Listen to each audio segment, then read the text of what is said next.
Asal-usul, pengasas agama Sikh dilahirkan pada tahun 1469 di perkampungan Raiboi di Taiwandi, sekarang dikenali sebagai Nankana Sahib di Pakistan. Sepanjang kehidupan beliau, Guru Nanak telah melakukan 4 pengembaraan yang besar. Perjalanan yang pertama ke arah timur iaitu menghala ke Bengal dan Assam, kedua ke arah selatan iaitu menghala ke Andhra dan Tamil Nadu, ketiga ke arah utara menghala ke Kashmir, Ladakh dan Tibet, keempat ke arah barat menghala ke Baghdad dan Mekah. Pada umur 30, Guru Nanak hilang dan dikatakan mati lemas semasa beliau mandi pagi di Sungai Kali Bin. Beliau muncul 3 hari selepas itu dan membuat pengisytiharan bahawa tiada Hindu dan tiada Muslim, jadi jalan milik siapa yang harus aku ikuti. Aku bakal mengikuti jalan Tuhan. Selepas kematian Guru Nanak, peranan guru diambil alih dan diteruskan lagi dengan 10 guru. Guru yang terakhir, Guru Gobind Singh berakhir dan meninggal pada 7 Oktober 1708. Sikh salah satu agama terbesar di dunia. Kata Sikhism berasal dari kata Sikh yang bererti murid atau pelajar. Guru pertama dipanggil dengan nama Guru Nanak. Sikhism dipengaruhi pergerakan perubahan dalam agama Hindu dan agama Islam. Kaum Sikh dapat dikenali melalui namanya yang kebanyakan diakhiri Singh untuk lelaki dan Kaur untuk wanita. Kitab suci Sikh ialah Granth Sahib atau Kitab Tuhan dan terdapat 2 himpunan iaitu Adi Granth dan Dasam Granth. Agama Sikh merupakan sebuah agama termuda berbanding agama-agama lain yang muncul sekitar 500 tahun yang lalu di India. Sikh mempunyai pegangan 5K iaitu Kes, Kirpan, Kara, Kanga, Kachra. Jika satu daripada 5 perkara itu tidak dipatuhi, penganut Sikh boleh dikatakan murtad. Hari Vaisakhi adalah hari perayaan orang-orang Sikh. Ia dirayakan pada 13 hari bulan April tiap-tiap tahun bagi mengingati hari agama, hari Sikh diasaskan. Ia juga merupakan hari tahun baru bagi masyarakat Sikh. Ajaran agama Sikh dan isu-isu agama Sikh. Perkataan Sikh yang bermaksud pengikut ataupun pelajar. Sikhism mula muncul pada abad ke-16 semasa berlakunya konflik di antara penganut agama Islam dan Hindu. Ianya diasaskan oleh Guru Nanak pada abad ke-15 di rantau Punjabi. Sikhism telah terlahir apabila Guru Nanak sedang bergelut dengan realiti kehidupan beragama itu sendiri. Agama, kaum dan status sosial yang berbeza berjaya memisahkan masyarakat. Ianya dipengaruhi oleh pergerakan reformasi agama Hindu dan pergerakan Sufi di India. Simbol universal agama Sikh adalah pedang bermata dua dan 2 pisau bersebelahan pedang yang mewakili kekuatan duniawi dan spiritual yang bergabung di bawah kesatuan Tuhan. Konsep asas agama Sikh adalah sama seperti agama Islam, Kristian dan juga Judaism, iaitu berasaskan monotheism, tetapi konsep Tuhan agama Sikhism berbeza dengan agama lain. Menurut Guru Nanak, proses memahami Tuhan menjangkaui kebolehan spesies manusia, tetapi pada masa yang sama dapat Tuhan itu dapat dikenali. Sama seperti pemahaman Sufism, Tuhan wujud dan dapat dikenali melalui kesemua benda yang wujud dan dapat dilihat oleh manusia yang mencapai kemuncak pencerahan. Mengikut ajaran Guru Nanak, penebusan dosa tidak bermaksud memasuki syurga setelah penghakiman yang terakhir, tetapi melakukan persatuan dan penyerapan ke dalam Tuhan. Para penganut Sikh tidak mempercayai syurga ataupun neraka. Konsep ketuhanan. Tuhan adalah satu dan mutlak. Tuhan tiada permulaan dan tiada penghabisan, tidak terhad dan tidak terbatas.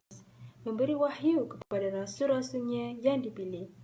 Digelar sebagai Wahaguru iaitu Tuhan yang menakjubkan dan tidak mengabarkan Tuhan dalam imej tertentu. Kitab suci bagi Singh ialah Guru Granth Sahib Chin dan Kitab Dasam Granth ialah yang disusun oleh Guru Gobind Singh.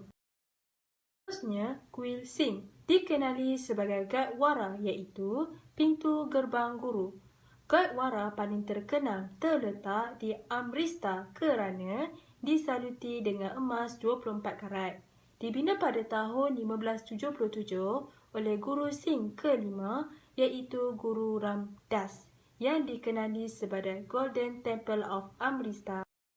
Hari ini saya akan membentangkan bahagian konsep etika dan moral menurut agama Sikh. Okey, berdasarkan agama yang disampaikan oleh 10 orang guru, ikatan dan hubungan seseorang dengan Tuhan adalah dianggap tahap yang paling tinggi serta kebahagiaan yang tidak ada tolak bandingnya. Okay. Ciri-ciri seorang Sikh ialah perlu melaksanakan tanggungjawab kepada keluarga dan masyarakat. Seterusnya perlu menjadi pekerja yang setia, sanggup berkongsi makanan dengan orang lain, bermeditasi dan menderma, perlu bersih dari segi fizikal dan mental, dan yang terakhir sekali tidak mementingkan diri dan tidak sombong. Okey, dekat sini terdapat dua konsep iaitu konsep man dan juga konsep maya. Saya akan terangkan dulu konsep man. Konsep man ialah seseorang perlulah menggunakan akal bagi mengenali Tuhan yang satu. Seterusnya, seseorang manusia perlulah mengawal akal dengan berpandukan ajaran guru-guru supaya dapat mencapai keesahan Tuhan. Seterusnya ialah konsep maya. Konsep maya ialah alam semesta, ialah ciptaan Tuhan dalam bersifat sementara. Selain itu, alam semesta ini bagi membolehkan manusia mendekatkan diri dengan Tuhan. Dan seterusnya, terdapat 5 perkara menyebabkan alam semesta disalahgunakan iaitu nafsu seks, kemarahan, sifat gelojoh, hubungan duniawi dan juga sikap ego. Konsep Nan Sindrom bagi orang Sikh, bagi agama orang Sikh. So, konsep Nan Sindrom ni adalah sebenarnya dia satu konsep di mana dia untuk tingkatkan kualiti hidup dan mengingati mereka. Kiranya mengingati setiap masa bahawa dia adalah segalanya bagi kita dengan kerap memanggilnya dan akhirnya menjadi satu dengannya. Kiranya kita kerap memanggilnya, akhirnya mereka percaya bahawa bila kita kerap memanggilnya, kita akan bersatu. Kiranya Tuhan yang satu. So, konsep Nan Sindrom ni kan sebenarnya dia ada 3 objektif iaitu kesihatan, kekayaan dan kejayaan. So, sebenarnya konsep Nan Sindrom ni kan sebenarnya dia ada 3 objektif iaitu kesihatan, kejayaan dan kekayaan. So, bagi orang sini kan sebenarnya dia menjadikan satu pertemuan, dia ada satu konsep di mana pertemuan dengan wahai guru mereka.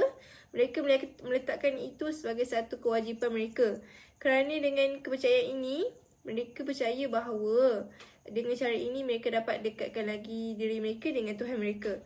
Jadi kebahagiaan, kesihatan dan kekayaan itu akan diperoleh dengan cara dekatkan lagi diri mereka dengan Tuhan mereka. Jadi kebahagiaan ini sebenarnya mereka percaya bahawa datang daripada Nan Sindrom. So, konsep Nan Sindrom ni kan mengikut kepercayaan orang Sikh menjadikan orang Sikh ni sebenarnya menjadikan Nan Sindrom ni sebagai satu rutin dalam kehidupan seharian mereka dengan bermatlamatkan mendapat kegembiraan, kebahagiaan dalam kehidupan mereka lah. So, biasanya Nan Sindrom ni dilakukan dalam tempoh 15 hingga 30 minit. Dalam tempoh kiranya dalam sehari tu 24 jam tu kita hanya meluangkan masa 15 hingga 30 minit untuk Nan Sindrom. Lepas tu, so biasanya kan orang Sikh melakukan Nan Sindrom ni antara tengah malam hingga 4 pagi. Dengan kepercayaan mereka, dengan kepercayaan bahawa ketika itu waktu yang terbaik untuk Nan Sindrom. Banyak san dan sendras menyokong bahawa dengan kaedah seperti ini, mereka akan diberikan Nan Sindrom. Konsep mukti pula, mukti ni sebenarnya dia adalah satu macam kebebasan bebas. Sebenarnya kan orang sini matlamat utama dia mereka nak bersatu semula dengan wahai guru dia. Jadi dekat sini mukti ni dicapai apabila orang Sikh kepercayaan mereka bahawa mereka perlu singkirkan apa yang buruk, karma yang buruk bagi mendapatkan karma yang baik. So, mukti ini dicapai apabila mereka boleh dicapai semasa mereka hidup dan dipanggil, dan apabila mereka mendapat mukti tu dikenali sebagai Jivan Mukti. So, mukti ni kan sebenarnya dia tak boleh nak jelaskan atau kita tak boleh nak jelaskan macam mana gambaran ni kan, tapi kita boleh rasa lah bagaimana kita bersatu semula dengan wahai guru tu. Kita boleh alami lah bagi mengikut kepercayaan orang Sikh. So, seterusnya pasal aspek-aspek positif dan negatif. So, yang pertama saya akan terangkan pasal aspek positif. Sebenarnya banyak je kalau ikutkan nak tengok positif dia kan. Tapi saya akan terang 3. Yang pertama kita boleh nampak lah dekat sini. Di mana seseorang itu kita boleh fokuskan pada keinsafan seseorang itu. Dekat sini kita boleh nampak bila kita dekat mukti tadi tu, kita singkirkan karma yang buruk, kiranya kita buang yang buruk, kita ambil yang baik macam tu. So yang kedua adalah pemahaman bahawa dunia ni macam material. Dia juga percaya bahawa Tuhan yang satu.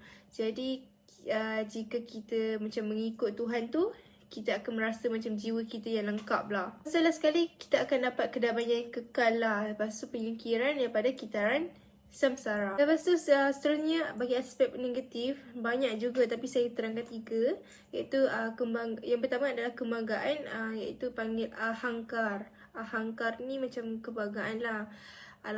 Macam bila seseorang itu terlalu tak besuk, dia boleh menjadi lebih kepada kebanggaan seseorang lah. Seterusnya ialah isu-isu agama Sikh. Terdapat 2 isu, iaitu isu Sikh dalam filem Mak Kilau dan isu gender dalam kaum Sikh. Filem Mak Kilau menggambarkan kaum Sikh sebagai pengganas kebangkitan pelawan, mempunyai komponen fiksyen mungkin mencetuskan salah faham agama dan perkauman Sikh. Menurut pertubuhan itu, kod amalan agama Sikh melarang penganutnya menggunakan kekerasan terhadap orang tua, kanak-kanak, wanita dan mereka yang tidak berdaya walaupun ketika berperang. United Sikh Malaysia secara khusus membangkitkan isu paparan orang Sikh sebagai askar British yang mencederakan orang tua, kanak-kanak dan orang tidak berdaya dalam filem tersebut. Seterusnya, isu gender dalam kaum Sikh. Pada tahun 2000, Sarjit S. Gill dalam Malaysia Sikh and Gender Issue telah menggambarkan bahawa agama Sikh memberi penekanan terhadap isu kesamaan gender antara lelaki dan wanita dalam setiap kehidupan sosial. Namun, kajian beliau di Malaysia masih menunjukkan bahawa secara praktisnya kedudukan golongan wanita Sikh masih rendah berbanding dengan kaum lelaki. Hakikatnya, ajaran agama Sikh mengenai kesamaan gender tidak diamalkan secara menyeluruh. Kaum lelaki Sikh tidak sanggup untuk melepaskan peranan dominan mereka, menyebabkan kaum wanita Sikh terus-menerus mengalami kesan prejudis itu. Peranan wanita Sikh dalam organisasi Gurdwara juga telah terpinggir ke bahagian guru dan langgar atau dapur, dan mereka tidak terlibat dalam posisi pembuat dasar dalam Gurdwara. Posisi ini telah didominankan oleh kaum lelaki Sikh.